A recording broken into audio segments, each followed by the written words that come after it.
Hi friends, welcome to our channel. இன்னைக்கு நம்ம செய்ய போற ரெசிபி என்னன்னு பாத்தீங்கன்னா சப்பாத்தி, பூரி, தோசை எல்லாத்துக்குமே சூட்டபிளா இருக்கக்கூடிய கடலைப்பருப்பு தக்காளி குருமா எப்படி பண்றது இந்த வீடியோல பார்க்கலாம். இப்போ குக்கரை ஹீட் பண்ணிட்டு 2 கப் அளவுக்கு தண்ணி ஊத்தி கொதிக்க வச்சிருக்கேன். இது கூட 1/2 கப் அளவுக்கு கடலைப்பருப்பை கழுவிட்டு சேர்த்துக்கலாம். சேர்த்ததுக்கு அப்புறமா ஒரு மீடியம் சைஸ் உருளைக்கிழங்கு தோல் சீவிட்டு கட் பண்ணிட்டு சேர்த்துக்கோங்க. இது கூட 3 மீடியம் சைஸ் தக்காளி எடுத்திருக்கேன். அதை அப்படியே முழுசா சேர்த்துருங்க.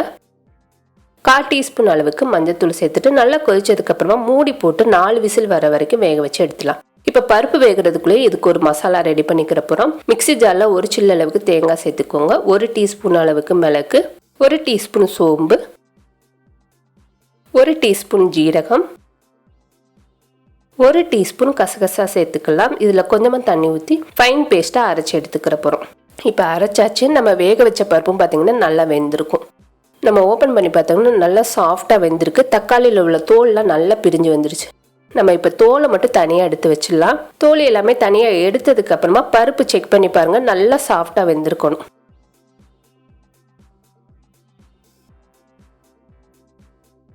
இப்போ பருப்பும் பார்த்தீங்கன்னா நல்ல குலைவாக வெந்துருச்சு. ஏன்னா நம்ம கொதிக்க வைக்கிறது கம்மியான நேரம் தான் கொதிக்க வைக்க போகிறோம் இதுக்கப்புறமா. அதனால் நல்லா வேக வச்சு எடுத்துக்கோங்க.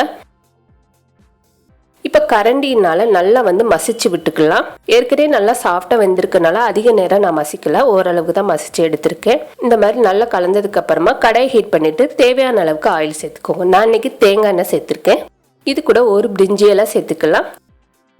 2 துண்டு பட்டை, 3 பீஸ் கிராம்பு, இது எல்லாமே சேர்த்துட்டு நல்லா பொரிஞ்சதுக்கு அப்புறமா சின்ன வெங்காயம் ஒரு 20 பீஸ் அளவுக்கு சேர்த்துட்டு கட் பண்ணி சேர்த்துக்கோங்க. இது கூட 2 கொத்தளவுக்கு கருவேப்பிலை.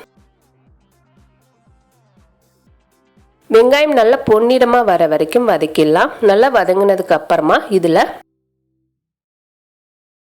1 டீஸ்பூன் அளவுக்கு இஞ்சி பூண்டு பேஸ்ட் சேர்த்துக்கோங்க. 1 டீஸ்பூன் அளவுக்கு தனியாத்தூள்,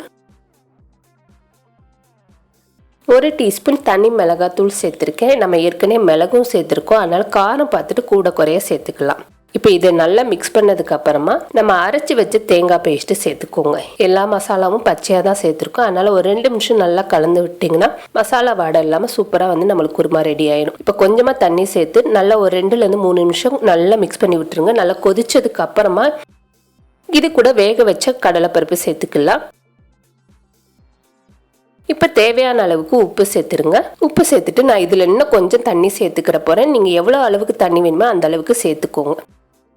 இதுக்கு மேலே கொஞ்சம் பொடியாக கட் பண்ண கொத்தமல்லி சேர்த்துட்டு நல்லா மிக்ஸ் பண்ணிடுங்க. இப்போ நல்லா கலந்ததுக்கு அப்புறமா மூடி போட்டு 10 நிமிஷம் கொதிக்க வச்சிட்டிங்கன்னா சூப்பராக கடலைப்பருப்பு குருமா ரெடி ஆகிடும். இப்போ பார்த்தீங்கன்னா லைட்டாக எண்ணெய் பிரிஞ்சு சூப்பராக ரெடி ஆயிடுச்சு. இதுக்கு மேலே கொஞ்சம் கொத்தமல்லி சேர்த்துக்கலாம். நான் இன்னைக்கு சப்பாத்தியோட வச்சு சாப்பிட போகிறேன். நீங்கள் தோசை, சப்பாத்தி, இட்லி, பூரி எல்லாத்துக்குமே இதை வச்சு சாப்பிடலாம். நல்லா டேஸ்ட்டாக இருக்கும். இந்த வீடியோ உங்களுக்கு பிடிச்சிருந்துச்சுன்னா லைக் பண்ணுங்கள், ஷேர் பண்ணுங்கள். மறக்காமல் நம்மளோட சேனலுக்கு சப்ஸ்கிரைப் பண்ணுங்கள். தேங்க்யூ.